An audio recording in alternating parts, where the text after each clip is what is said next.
ಜೊತೆಗೆ 61ನೇ ವರ್ಷ ಅಂತಂದ್ರೆ ಎರಡು ಅರ್ಥ ಬರುತ್ತೆ.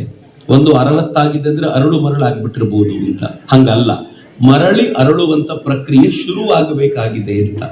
ಯಾರು ವಿಶ್ವ ಹಿಂದೂ ಪರಿಷತ್ತನ್ನ ಶುರು ಮಾಡಿದ್ರೋ ಅವ್ರಿಗೆಲ್ಲ ಈಗ ವಯಸ್ಸಾಗಿದೆ. ಹೀಗಾಗಿ ತರುಣರು ವಿಶ್ವ ಹಿಂದೂ ಪರಿಷತ್ತಿನ ಈ ಜವಾಬ್ದಾರಿಯನ್ನ ಹೆಗಲ ಮೇಲೆ ಹೊರಬೇಕು ಎನ್ನುವ ಕಾರಣಕ್ಕೋಸ್ಕರ 61ನ್ನ ಸಂಭ್ರಮದಿಂದ ಆಚರಿಸಬೇಕು. ಯಾಕೆಂದ್ರೆ ಹೊಸ ಪೀಳಿಗೆ ಇದಕ್ಕೆ ತನ್ನ ಸತ್ವವನ್ನ ಜೋಡಿಸಬೇಕಾದಂತ ಅಗತ್ಯ ಇದೆ. ಹಿಂದೂ ಸಮಾಜಕ್ಕೆ ಇರುವಂತ ದೊಡ್ಡ ಕಂಟಕ 4 ದಿಕ್ಕಿನಿಂದ ಬರ್ಲಿಕ್ಕಿದೆ. ನಾನು 4ನ್ನು ಎಕ್ಸ್ಪ್ಲೈನ್ ಮಾಡಿ ವಿವರ ಕೊಡಬೇಕು ಅಂತಿದ್ದೆ, ಆದ್ರೆ ಆಗೋದಿಲ್ಲ. ಇಷ್ಟನ್ನೇ ಹೇಳಬಲ್ಲೆ, 4 ದೊಡ್ಡ ಚಾಲೆಂಜ್ ನಮಗಿರೋದು. ಮೊದಲನೇದು ಇಸ್ಲಾಂ ಕಡೆಯಿಂದ, ಅದು ಹೇಗೆ ಅಂತ ನಿಮ್ಗೆ ಗೊತ್ತಿದೆ. ಎರಡನೇದು ಕ್ರಿಶ್ಚಿಯಾನಿಟಿ ಕಡೆಯಿಂದ, ಅದು ಹೇಗೆ ಅಂತ ನಿಮ್ಗೆ ಗೊತ್ತಿದೆ. ಮೂರನೇದು ಇತ್ತೀಚೆಗೆ ತುಂಬಾ ವ್ಯಾಪಕವಾಗಿ ಇವೆಲ್ಲದರ ನಡುವೆ ಸೇರ್ಕೊಂಡು ಕೆಲಸ ಮಾಡ್ತಿರೋದು ಮಾವೋವಾದಿಗಳು, ಲೆಫ್ಟಿಸ್ಟ್, ಲಿಬರಲ್ಗಳು. ಅವರನ್ನು ಅರ್ಥ ಮಾಡ್ಕೊಳ್ಳೋದ್ರಲ್ಲಿ ನಾವು ಹೆಚ್ಚಿನ ಕೆಲಸ ಮಾಡಬೇಕಾಗಿದೆ. ನನಗಿವತ್ತು ದೊಡ್ಡ ಜವಾಬ್ದಾರಿ ಇದ್ದಿದ್ದು ಅವರು ಹೇಗೆ ಸಮಾಜದಲ್ಲಿ ಸೈಲೆಂಟ್ ಆಗಿ ಕೆಲಸ ಮಾಡ್ತಿದ್ದಾರೆ, ನಮಗ್ ಗೊತ್ತಾಗದಂತೆ ಕೆಲಸ ಮಾಡ್ತಿದ್ದಾರೆ ಅಂತ ಹೇಳಬೇಕಿತ್ತು. ನನಗೆ ಸಮಯ ಇಲ್ಲ, ನಾನು ಮುಗಿಸ್ತೀನಿ ಅದನ್ನ. ಆದರೆ 4ನೇದೊಂದು ಭಯಾನಕವಾದ ಸಂಗತಿ ಇದೆ. ಈ ಮೂರನ್ನೂ ಕೂಡ ಆಯಾ ಕಾಲಘಟ್ಟದಲ್ಲಿ ತಮ್ಮ ತಲೆ ಮೇಲೆ ಹೊತ್ಕೊಂಡು ನಮ್ಮ ವಿರುದ್ಧ ಕೆಲಸ ಮಾಡ್ತಾ ಇರುವಂತ ಮತ್ತೊಂದು ಸಂಘಟನೆ ಕಾಂಗ್ರೆಸ್ ಎನ್ನುವಂತ ಸಂಘಟನೆ ಅನ್ನೋದನ್ನ ಮರಿಬೇಡಿ. ಬಹಳ ಡೇಂಜರಸ್ ಸಂಘಟನೆ ಇದು. ಈ ಮೂರಕ್ಕೂ ಜೀವವನ್ನ ಕೊಡೋದು. ನಾನು ಪೊಲಿಟಿಸೈಸ್ ಮಾಡ್ಲಿಕ್ಕೆ ಇಚ್ಛೆ ಪಡಲ್ಲ, ಆದರೆ ಹಿಂದೂ ಧರ್ಮೀಯನಾಗಿ ತುಂಬಾ ಪ್ರಖರವಾಗಿ ಹೇಳಬೇಕಾಗಿರುವಂತ ಸಂಗತಿ ಏನು ಅಂದ್ರೆ ಬಹಳ ಡೇಂಜರ್ ಸಂಘಟನೆ ಇದು. ಎಚ್ಚರಿಕೆ ಇರ್ಲಿ ಅಂತ. ಯಾಕೆ ಎಚ್ಚರಿಕೆ ಇರ್ಲಿ ಅಂತ ಹೇಳ್ತೀನಿ ಅಂತಂದ್ರೆ, 1949ರಲ್ಲಿ ಮುರಿದು ಬಿದ್ದಿರುವಂತ ಸೋಮನಾಥ ಮಂದಿರವನ್ನ ಪುನರ್ ನಿರ್ಮಾಣ ಮಾಡಬೇಕು ಅನ್ನುವಂತ ಚರ್ಚೆ ಬಂದಾಗ ಮೌಲಾನಾ ಆಜಾದ್, ಒಬ್ಬ ಮುಸಲ್ಮಾನ, ಅವ್ರು ಹೇಳಿದ್ರು ಮಂದಿರ ಆಗುತ್ತೋ ಬಿಡುತ್ತೋ ಒಂದು ಸ್ಮಾರಕ ಆದ್ರೂ ನಿರ್ಮಾಣ ಮಾಡೋಣ ಅಂತ. ಜವಾಹರ್ಲಾಲ್ ನೆಹರು ಹೇಳಿದ್ರು ಸ್ಮಾರಕವೂ ಇಲ್ಲ, ಮಂದಿರವೂ ಇಲ್ಲ, ಸೋಮನಾಥ ಮಂದಿರದ ಹೆಸರೆತ್ತಬೇಡಿ ಎಂದ್ರು. ಮಹಾತ್ಮ ಗಾಂಧೀಜಿ ಹೇಳಿದ್ರು ಮಂದಿರ ಆಗಬೇಕು, ಸರ್ಕಾರದಿಂದ 1 ಪೈಸೆ ತಗೋಬಾರದು ನಾವು ಅಂತಂದ್ರು. ಅಂದ್ರೆ ಸರ್ಕಾರ ಹಿಂದೂಗಳಿಗೆ ಸಹಾಯ ಮಾಡಬಾರದು ಅಂತ. ಆದ್ರೆ ಆಗ್ಲೇಬೇಕು ಮಂದಿರ ಅಂತ ಹಠ ಹಿಡಿದು ನಿಂತು ಜನರಿಂದ ಧನ ಸಂಗ್ರಹ ಮಾಡಿ ಒಂದು ಭವ್ಯವಾದ ಮಂದಿರವನ್ನ ಕಟ್ಟಲೇಬೇಕು ಅಂತ ಹಠ ಹಿಡಿದು ನಿಂತವರು ಸರ್ದಾರ್ ಪಟೇಲ್ರು ಒಬ್ಬರೇ ಅನ್ನೋದನ್ನ ನಾವು ಮರಿಬಾರದು ಅಂತ. ಆದ್ರೆ ನೆನ್ಪಿಟ್ಕೊಳ್ಳಿ, ಕಾಂಗ್ರೆಸ್ ಸರ್ದಾರ್ ಪಟೇಲ್ರನ್ನ ನೆನಪಿಸ್ಕೊಳ್ಳೋದೇ ಇಲ್ಲ. ಯಾಕೆ ಅಂತಂದ್ರೆ ಅವರ ವಿಚಾರಧಾರೆಗೆ ಹೊಂದಾಣಿಕೆ ಆಗೋದಿಲ್ಲ ಅಂತ. ಎಲ್ಲಿವರೆಗೂ ಇದೆ ಕಾಂಗ್ರೆಸ್ ಅಂತಂದ್ರೆ ಬಹಳ ಬೇಸರದಿಂದ ನಾನು ಹೇಳ್ತೀನಿ, ಹಿಂದೂಗಳು ಆಲೋಚನೆ ಮಾಡಬೇಕಾಗಿರುವಂತ ಸಂಗತಿ. ಜಗತ್ನಲ್ಲಿ ಯಾರಿಗೆ ಬೇಕಾದ್ರೂ ಮತ್ತೊಂದು ದೇಶ ಸಿಗಬಹುದು. ನನಗೆ ಮತ್ತೆ ನಿಮಗೆ ಉಳಿದಿರೋದು ಏಕೈಕ ದೇಶ, ಅದು ಭಾರತ ಮಾತ್ರ. ಈ ದೇಶದ ಗೌರವವನ್ನ 1 ಇಂಚು ಕಡಿಮೆ ಮಾಡ್ಕೊಳ್ಳಿಕ್ಕೆ ನಾನು ಒಪ್ಪಲಾರೆ, ನೀವು ಒಪ್ಪಲಾರ್ರಿ. ಆದ್ರೆ ಈ ದೇಶದ ದೌರ್ಭಾಗ್ಯ ಏನು ಅಂತಂದ್ರೆ, ಈ ಮೂವರ ಪ್ರಭಾವಕ್ಕೆ ಸಿಕ್ಕಿದ ಇವರು ಏನ್ ಮಾಡ್ತಾರೆ ಅಂತಂದ್ರೆ, ಯಾವತ್ತು ಭಾರತ ಗೌರವದಿಂದ ಮೆರೆಯುತ್ತೆ ಅಂತ ಅನ್ಸುತ್ತೋ ಅದರ ಗೌರವದ ಬುಡವನ್ನ ಕತ್ತರಿಸುವಂತ ಕೆಲಸ ಮಾಡ್ತಾರೆ. ಉದಾಹರಣೆಗೆ, ನಾವು ಸರ್ಜಿಕಲ್ ಸ್ಟ್ರೈಕ್ ಮಾಡಿದ್ವಿ, ಪ್ರೂಫ್ ಕೊಡಿ ಅಂದ್ರು. ನಾವು ಏರ್ ಸ್ಟ್ರೈಕ್ ಮಾಡಿದ್ವಿ, ಪ್ರೂಫ್ ಕೊಡಿ ಅಂತಂದ್ರು. ಮೊನ್ನೆ ಭಾರತದ ಇತಿಹಾಸದಲ್ಲೇ ಮೊದಲನೇ ಬಾರಿಗೆ, ಈ ಹಿಂದೆ ಭಾರತ ಮತ್ತು ಪಾಕಿಸ್ತಾನ ಯುದ್ಧ 1971ರಲ್ಲಿ 17 ದಿನಗಳಲ್ಲಿ ಮುಗಿದಿತ್ತು. ಆದರೆ ಈ ದೇಶದ ಪ್ರಧಾನಿ ಈ ಬಾರಿಯ ಯುದ್ಧವನ್ನ 4 ದಿನದಲ್ಲಿ ಮುಗಿಸಿದ್ರು. ಪಾಕಿಸ್ತಾನ ಗೋಗರೆದು ಕಾಲಿಗೆ ಬಿದ್ದು ದಯವಿಟ್ಟು ಕಾಪಾಡಿ ಅಂತ ಕೇಳ್ತು. ಯಾಕೆ ಅಂದ್ರೆ ಭಾರತ ಪಾಕಿಸ್ತಾನದ 8 ಭಯೋತ್ಪಾದಕ ಠಾಣ್ಯಗಳನ್ನು ಧ್ವಂಸಗೊಳಿಸಿತ್ತು. ಆನಂತರ ಪಾಕಿಸ್ತಾನದ 11 ಏರ್ ಬೇಸ್ಗಳನ್ನು ಧ್ವಂಸಗೊಳಿಸಿತು. ನನಗೆ ನಿಮ್ಗೆ ಗೊತ್ತಿರೋದು 11 ಮಾತ್ರ. ಆದ್ರೆ ಪಾಕಿಸ್ತಾನ ಅಮೆರಿಕಕ್ಕೆ ಏರ್ ಬೇಸ್ ಧ್ವಂಸಗೊಂಡಿರೋ ಪ್ರೂಫ್ ಕೊಡುವಾಗ ಈ 11 ಬಿಟ್ಟು ಉಳಿದ 8 ಕೊಟ್ಟಿತ್ತು. ಅಂದ್ರೆ 19 ಆದ್ರೂ ಧ್ವಂಸಗೊಂಡಿರಬೇಕು ಅಂತ ನಮ್ಮ ಅಂದಾಜು.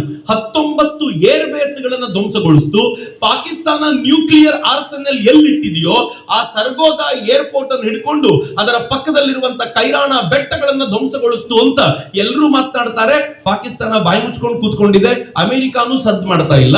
ಭಾರತ ಮೊನ್ನೆ ತಾನೇ ಹೇಳ್ತು, ಪಾಕಿಸ್ತಾನದ ಕನಿಷ್ಠ ಪಕ್ಷ 6 ಫೈಟರ್ ಜೆಟ್ಗಳನ್ನ ನಾನು ಧ್ವಂಸಗೊಳಿಸಿದ್ದೀನಿ ಅಂತ ಹೇಳ್ತು. ಪಾಕಿಸ್ತಾನವನ್ನ ಲಿಟರಲಿ ಬರ್ಬಾದ್ ಮಾಡಿದ್ದೀವಿ 4 ದಿನದಲ್ಲಿ. ಆದ್ರೆ ಯುದ್ಧ ಗೆದ್ದಿದ್ದೀವ ಅಂತ ಕೇಳಿದ್ರೆ ನಮಗೂ ಒಂದು ರೌಂಡ್ ಅನುಮಾನ ಇದೆ, ಗೆದ್ದುವ ಇಲ್ವಾ? ಯಾಕೆ ಗೊತ್ತಾ? ಯಾಕೆ ಗೊತ್ತಾ? ಯಾರು ಗೆದ್ದಿಲ್ಲ ಎನ್ನುವಂತ ಈ ಭಾವವನ್ನ ನಮ್ಮೊಳಗೆ ತುಂಬಿದ್ದಾರೆ ಅಂತಂದ್ರೆ ಈ ನಾಡಿನ ಪ್ರತಿಪಕ್ಷಗಳು ತುಂಬಿವೆ, ಪಾಕಿಸ್ತಾನದ ಪರವಾಗಿ ಮಾತನಾಡಿವೆ, ನಮಗೆ ಅರ್ಥವೇ ಆಗಲಿಲ್ಲ. ನಾವಿನ್ನು ನಾನು ಯಾಕೆ ತಾರುಣ್ಯ ಬೇಕಾಗಿದೆ ಇದಕ್ಕೆ ಅಂತ ಹೇಳ್ತಾ ಇದ್ದೀನಿ ಅಂತಂದ್ರೆ, ನಮ್ ತಾರುಣ್ಯ ಹಳ್ಳ ಹಿಡಿದಿದೆ ಮಿತ್ರರೇ. ನಮ್ ತಾರುಣ್ಯ ಚರಂಡಿಯತ್ತ ಮುಖ ಮಾಡ್ಕೊಂಡು ಕೂತಿದೆ. ನಮ್ ತಾರುಣ್ಯಕ್ಕೆ ವೈಭವದ ಹಿಂದುತ್ವ ಅರ್ಥ ಆಗ್ತಿಲ್ಲ. ನಮ್ ತಾರುಣ್ಯಕ್ಕೆ ವೈಭವದ ಭಾರತೀಯತೆ ಅರ್ಥ ಆಗ್ತಿಲ್ಲ. ನಮ್ ಪರಂಪರೆ ಮರೆತು ಹೋಗಿದೆ, ನಮ್ ಶಕ್ತಿ ಮರೆತೋಗಿದೆ, ಅಂತಃಸತ್ವ ಮರೆತೋಗಿದೆ. ಯಾವನೋ ಒಬ್ಬ ಅಯೋಗ್ಯ ಮುಸಲ್ಮಾನ ಮಾಡಿರುವಂತ ಒಂದು AI ವಿಡಿಯೋ ನೋಡಿ ನಮ್ಮ ಕ್ಷೇತ್ರದ ಬಗ್ಗೆ ಅಪಪ್ರಚಾರ ಮಾಡುವ ಮಟ್ಟಿಗೆ ನಾವು ಇಳಿದಿದ್ದೀವಿ ಅಂತಂದ್ರೆ ನಮ್ ಮಂಕ್ ಹೆಂಗ್ ಕೌದಿರಬಹುದು? ಯಾವನೋ ಒಬ್ಬ ಅಯೋಗ್ಯ ಅವನು. ಧರ್ಮಸ್ಥಳದ ವಿಚಾರವಾಗಿ ನೀವು ಬರೋದಾದ್ರೆ, ಧರ್ಮಸ್ಥಳದಲ್ಲಿ ಯಾರ್ಯಾರು ಪ್ರಚಾರ ಮಾಡಿದ್ದು? ಸ್ಟ್ಯಾನ್ಲಿ ಅಂತ ಒಡನಾಡಿ ಸಂಸ್ಥೆಯ ಒಬ್ಬ ವ್ಯಕ್ತಿ ಧರ್ಮಸ್ಥಳದ ಮನೆ ಮನೆಗೂ ಹೋಗಿ ಪ್ರಚಾರ ಮಾಡಿದ್ದಾನೆ. ಯಾವುದು ಸ್ಟ್ಯಾನ್ಲಿ? ಇವಾಂಜಲಿಸ್ಟ್ ಕ್ರಿಶ್ಚಿಯನ್ ಆತ. ಧರ್ಮಸ್ಥಳದಲ್ಲಿ AI ವಿಡಿಯೋ ಮಾಡಿ ಧರ್ಮಸ್ಥಳದ ಅಪಪ್ರಚಾರ ಮಾಡಿದ್ಯಾರು? ಒಬ್ಬ ಜಿಹಾದಿ ಸಮೀರ್. ಧರ್ಮಸ್ಥಳದಲ್ಲಿ ನಿರಂತರವಾಗಿ ಅಪಪ್ರಚಾರಕ್ಕೆ ಸರ್ಕಾರದಲ್ಲಿ ಮುಖ್ಯಮಂತ್ರಿಗಳು ಸುತ್ತು ಕುಳಿತು ಈ ಧರ್ಮಸ್ಥಳ ಹೀಗೆ ಹೋಗಬೇಕು, ಇದರ ವಿಚಾರ ಹೀಗೆ ಚರ್ಚೆ ಆಗಬೇಕು ಅಂತ ಅಲ್ಲಿ ಕೂತು ಕೆಲಸ ಮಾಡ್ತಿರೋದು ಯಾರು? ಮಾವೋವಾದಿಗಳು, ಲೆಫ್ಟಿಸ್ಟ್ ಲಿಬರಲ್ಸ್.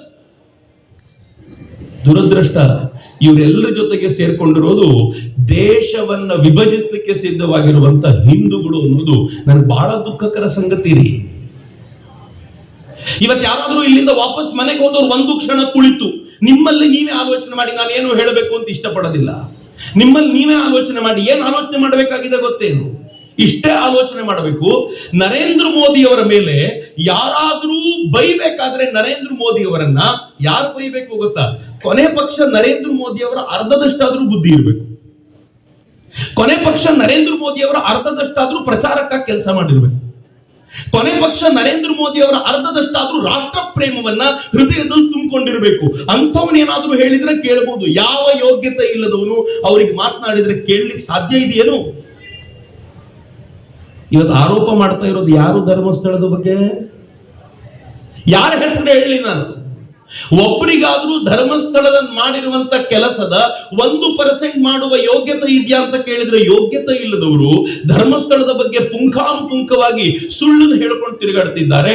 ಮಿತ್ರರೇ, ಪುಣ್ಯ 13 ಜಾಗಗಳನ್ನ ಅಗಿದ ನಂತರ ಅಲ್ಲಿ ಏನೂ ಸಿಗಲಿಲ್ಲ ಅಂತ ಇವತ್ತು ಧೈರ್ಯವಾಗಿ ಮಾತನಾಡ್ಲಿಕ್ಕಾದ್ರೂ ಬರ್ತಾ ಇದ್ದೀವಿ, ಮಾತಾಡಿದ್ರೆ ಕೇಳಲಿಕ್ಕಾದ್ರೂ ಸಿದ್ಧ ಇದ್ದೀವಿ. ಅಕಸ್ಮಾತ್ ಮೊದಲನೇದನ್ನು ತೆಗೆಯುವಾಗ ಅನೇಕರಿಗೆ ಡೌಟ್ ಇತ್ತು, ಸಿಗಬಹುದೇನೋ. ಎರಡನೇ ತೆಗೆಯುವಾಗ ಇಲ್ಲ ಆದ್ರೂ ಸಿಗಬಹುದೇನೋ. ಮೂರನೇ ತೆಗೆಯುವಾಗ ಡೌಟ್ ಇತ್ತು.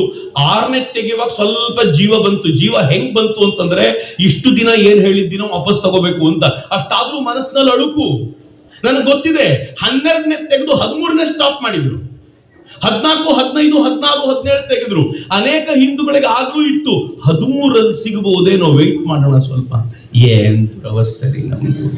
ಯಾವ ಹಿಂದುತ್ವದ ಮಾತನಾಡೋದು ನಾವು? ಮಠ ಮಂದಿರಗಳ ರಕ್ಷಣೆ ಮಾಡ್ತೀವಿ ನಾವು. ನನ್ಗೆ ಬಹಳ ಬೇಜಾರು ಅನ್ಸುತ್ತ್ರಿ. ನಾನು ಬಹಳ ದುಃಖದಿಂದ ಮಾತನಾಡ್ತೀನಿ. ಯಾಕೆ ದುಃಖದಿಂದ ಮಾತಾಡ್ತೀನಿ ಗೊತ್ತೇನು? ಈ ನಾಡಿನಲ್ಲಿ ನಾನು ಬರೀ ಕರ್ನಾಟಕದ ವಿಚಾರವೇ ತೆಗೆದುಕೊಳ್ಳೋದಾದ್ರೆ, ಸುಮ್ಮನೆ ಧರ್ಮಸ್ಥಳ ವಿಚಾರವನ್ನೇ ಮುಂದಿಟ್ಕೊಂಡಿರೋದ್ರಿಂದ ಅದು ನನ್ನ ಉದ್ದೇಶ ಇರಲ್ಲ, ಬಟ್ ಹೇಳಲೇಬೇಕು ಅನ್ನೋ ಕಾರಣಕ್ಕೆ ಹೇಳ್ತೀನಿ. 5.5 ಲಕ್ಷ ಸ್ವಸಹಾಯ ಸಂಘಗಳು, 55 ಲಕ್ಷ ಜನ ಫಲಾನುಭವಿಗಳು, 1.25 ಲಕ್ಷ ಕೋಟಿ ರೂಪಾಯಿ ಬ್ಯಾಂಕಿನ ಸಾಲವನ್ನ ಹಳ್ಳಿಯ ಬಡ ಜನರಿಗೆ ಅವ್ರ ಮೂಲಕ ಕೊಡಿಸ್ಲಿಕ್ಕೆ ಸಾಧ್ಯವಾಗಿದೆ. ಧರ್ಮಸ್ಥಳದ ಮಂಜುನಾಥ ಇರೋದ್ರಿಂದ ಎಲ್ಲರೂ ದುಡ್ಡನ್ನ ಸೈಲೆಂಟ್ ಆಗಿ ವಾಪಸ್ ಕೊಡ್ತಾರೆ. ಹೀಗಾಗಿ ಬ್ಯಾಂಕು ಕೂಡ ಪ್ರೀತಿಯಿಂದ ಹಣ ಕೊಡುತ್ತೆ ಬಡವರಿಗೆ, ಯಾಕಂದ್ರೆ ಧರ್ಮಸ್ಥಳ ಮಧ್ಯೆ ನಿಂತಿದೆ ಅಂತ. ಪರಿಣಾಮ ಏನ್ ಗೊತ್ತಾ? ಯಾವ ಹಳ್ಳಿಯಲ್ಲಿ ರೈಸ್ ಬ್ಯಾಗ್ಗಳು ಹೋಗಿ, ರೈಸ್ ಬ್ಯಾಗ್ ಅಂದ್ರೆ ಯಾರಿಗೆ ಕರೆಯೋದು ಗೊತ್ತಾ? ನಾವು ಕ್ರಿಶ್ಚಿಯನ್ ಮಿಷನರಿಗಳಿಗೆ ಅಕ್ಕಿ ಕೊಡ್ತೀವಿ, ಅನ್ನ ಕೊಡ್ತೀವಿ, 100 ರೂಪಾಯಿ ಕೊಡ್ತೀವಿ ಮತಾಂತರ ಆಗಿ ಅಂತ ಹೇಳೋರಿಗೆ, ಅವ್ರ ಮುಖದ ಮುಂದೆ ಧರ್ಮಸ್ಥಳದ ಮಂಜುನಾಥನ ಫೋಟೋ ಹಿಡಿದು ಎಲ್ಲಿವರೆಗೂ ಮಂಜುನಾಥ ಇದ್ದಾನೋ ನಿಮ್ ರೈಸ್ ಬ್ಯಾಗ್ ನಮಗೆ ಬೇಕಾಗಿಲ್ಲ ಅಂತ ಹೇಳ್ತಾರಲ್ಲ, ತಡೆಯೋದಕ್ಕೆ ಸಾಧ್ಯವಾಗಿದೆಯಲ್ಲ? ಇದು ಆಕ್ರೋಶ. ನಮ್ಗೆ ಇನ್ನೂ ಅರ್ಥ ಆಗಿಲ್ಲ ಅಂತಂದ್ರೆ ಏನ್ ಹೇಳಲಿ? ನಾನು ಪ್ರತಿ ಬಾರಿ ಒಬ್ಬನೇ ಕೂತಿದ್ದ ದುಃಖದಿಂದ ಕೂತ್ಕೊಳ್ತೀನಿ. I don't want to waste your time. ನನಗೆ ನನ್ನ ಟೈಮ್ ವೇಸ್ಟ್ ಮಾಡ್ಕೊಳ್ಳಿಕ್ಕೆ ಇಚ್ಛೆ ಇಲ್ಲ. ಆದ್ರೆ ಇಷ್ಟಂತೂ ಹೇಳಲಿಕ್ಕೆ ಇಚ್ಛೆ ಪಡ್ತೀನಿ, ಶಿವಾಜಿ ಮಹಾರಾಜರು ಆ ಗೆದ್ದ ನಂತರ ಯಾಕೆ ಅವರ ಸಾಮ್ರಾಜ್ಯ ಬಿದ್ದೋಗೋ ಸ್ಥಿತಿ ಬಂತು ಅಂತಂದ್ರೆ ಹಿಂದೂಗಳೇ ಆಗಿದ್ರು. ಆಕ್ರಮಣಕಾರರಿಗೆ ಹೆದರುವ ಅಗತ್ಯ ಇರಲಿಲ್ಲ. ಮೊಹಮ್ಮದ್ ಬಿನ್ ಕಾಸಿಂ ಆಕ್ರಮಣ ಮಾಡಿ 1 ತಿಂಗಳ ಕಾಲ ಮುಲ್ತಾನಿನ ಮೂಲಸ್ಥಾನಿನ ಆದಿತ್ಯ ಮಂದಿರವನ್ನ ಆಕ್ರಮಿಸಿ ಕೂತಿದ್ದ. ಗೆಲ್ಲಿಕ್ ಸಾಧ್ಯ ಇರಲಿಲ್ಲ, ವಾಪಸ್ ಹೋಗ್ಬೇಕಿತ್ತವನು. ನಮ್ಮಲ್ಲೇ ಯಾರೋ ಮೋಸ ಮಾಡಿದ್ದು. ಸೋಮನಾಥ ಮಂದಿರ ಪದೇ ಪದೇ ದಾಳಿಗಾಗಿ ನಾಶವಾಗಿದ್ದು ಯಾರ ಕಾರಣಕ್ಕೆ? ನಮ್ಮಲ್ಲೇ ಯಾರದ್ದೋ ಕಾರಣಕ್ಕೆ. ಮಹಮ್ಮದ್ ಗಜ್ನಿ, ಮಹಮ್ಮದ್ ಗೋರಿಯರು ಆಕ್ರಮಣ ಮಾಡಿ ಆ ವಾಯುವ್ಯ ಭಾಗದಿಂದ ನುಗ್ಗಿದ್ರಲ್ಲ, ಯಾರು ಕರೆದಿದ್ದು ಬನ್ನಿ ಇಲ್ಲಿಗೆ ಅಂತ? ನಮ್ಮವರೇ ಕರೆದಿದ್ದು, ವೆಲ್ಕಮ್ ಮಾಡಿದ್ದು.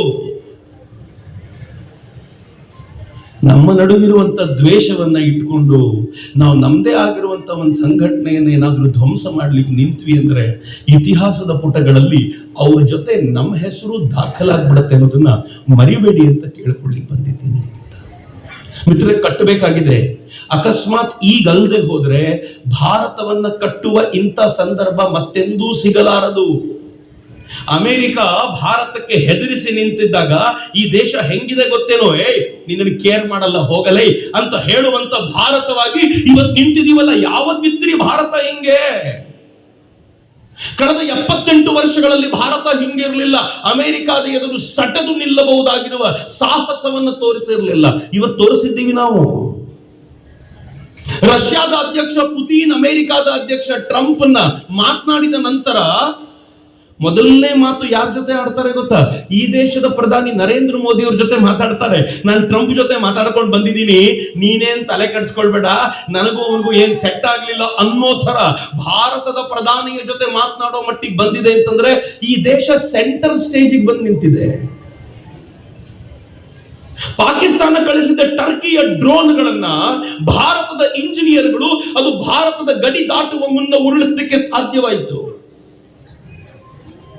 ಈ ದೇಶದ ಬ್ರಹ್ಮೋಸ್ಗಳು ಪಾಕಿಸ್ತಾನದ ಆ ತುದಿಯವರೆಗೂ ಹೋಗಿ ಪಾಕಿಸ್ತಾನಕ್ಕೆ ಎಚ್ಚರಿಕೆ ಕೊಡ್ತು, ಗಡಿಯನ್ನ ದಾಟದೆ ನಿನ್ನನ್ನು ಉಡಾಯಿಸ್ಬಿಡ್ತೀವಿ, ಹುಷಾರಾಗಿ ಬಿದ್ದುಕೊಂಡಿರುವಂತ ಪಾಕಿಸ್ತಾನಕ್ಕೆ ಎಚ್ಚರಿಕೆ ಕೊಡುವಷ್ಟು ಮಟ್ಟಿಗೆ ಬೆಳೆದಿದ್ದೀವಿ. ಏನ್ ಸ್ಟ್ರಾಂಗ್ ಆಗಿದ್ದೀವಿ ನಾವು ಇವತ್ತು.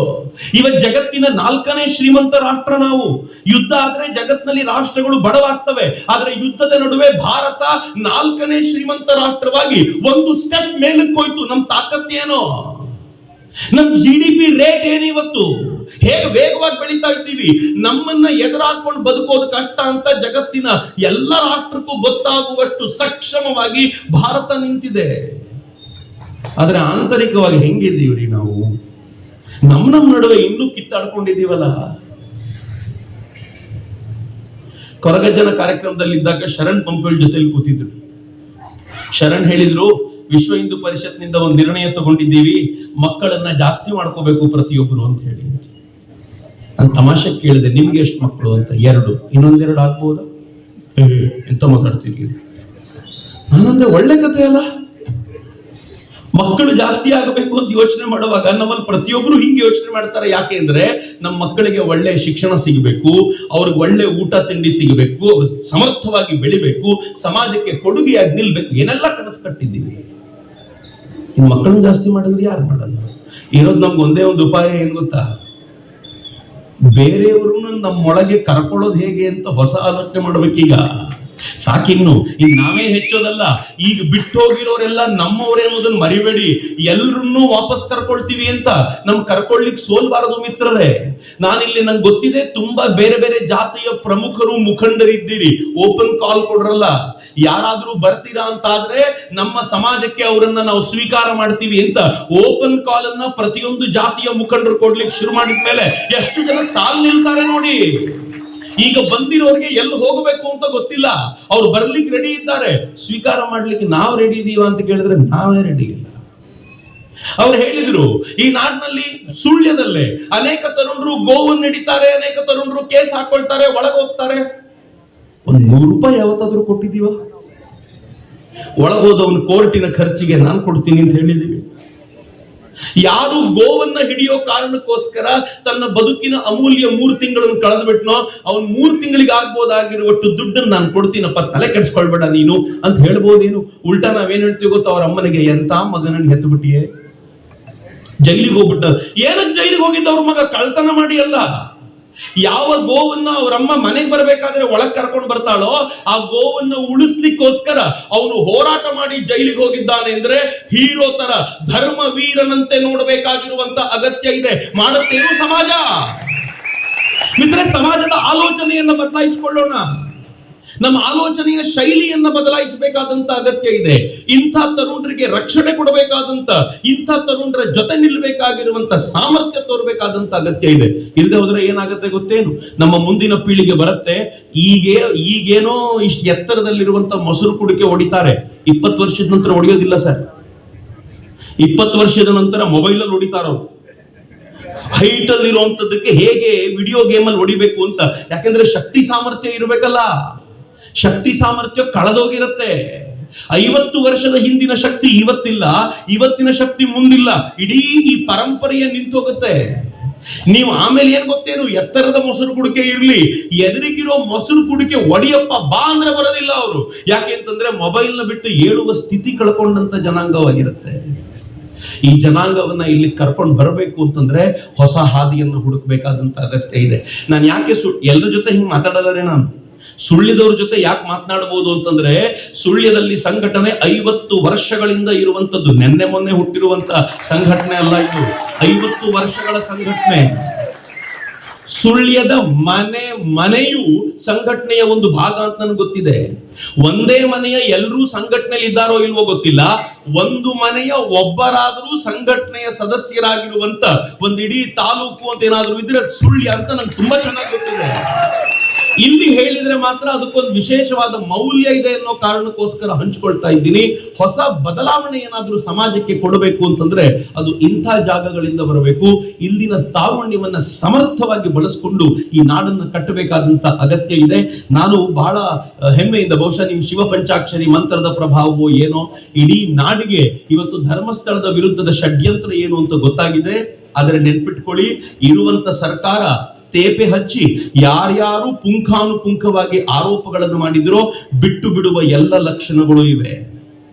ಹಿಂಗೆ ಶಬರಿಮಲೆಯನ್ನ ನಾವು ಕೈ ಬಿಟ್ವಿ, ಶನಿ ಶಿಂಗಣಾಪುರವನ್ನ ಕೈ ಬಿಟ್ವಿ. ಆದ್ರೆ ಅವರೆಲ್ಲರೂ ದೂರದಲ್ಲಿದೆ, ಅದು ನಮಗೂ ಅದಕ್ಕೂ ಸಂಬಂಧ ಇಲ್ಲ ಅಂತ ನಾವು ತಲೆ ಕೆಡಿಸ್ಕೊಳ್ಳಿಲ್ಲ ಅನ್ನೋ ಪರಿಣಾಮ ಪಕ್ಕದಲ್ಲಿರೋ ಧರ್ಮಸ್ಥಳಕ್ಕೆ ಬಂದಿದ್ದಾರೆ. ತಲೆ ಕೆಡಿಸ್ಕೊಳ್ಳಿಲ್ಲ, ಸುಮ್ಮನೆ ಇದ್ದೀವಿ ಅಂತಂದ್ರೆ ಚನ್ನಕೇಶವ ಮಂದಿರಕ್ಕೆ ಬರ್ತಾರೆ. ದೊಡ್ಡದಾಗಿರುವ ಧರ್ಮಸ್ಥಳ, ಅದರ ಭಕ್ತರು ಇಡೀ ರಾಜ್ಯವ್ಯಾಪಿ ಹಬ್ಬಿಕೊಂಡಿದ್ದಾರೆ. ಅವರನ್ನೇ ಹೀಗೆ ಅಮರಿಕೊಳ್ಬಹುದಾದ್ರೆ ಚನ್ನಕೇಶವನಿಗೆ ಅಮರಿಕೆ ಹೊರಟ್ರೆ ನಮ್ಮನ್ನು ಉಳಿಸೋದು ಬಹಳ ಕಷ್ಟ ಇದೆ ರೀ. ಸಮಾಜ ಒಂದಾಗಬೇಕಾಗಿದೆ.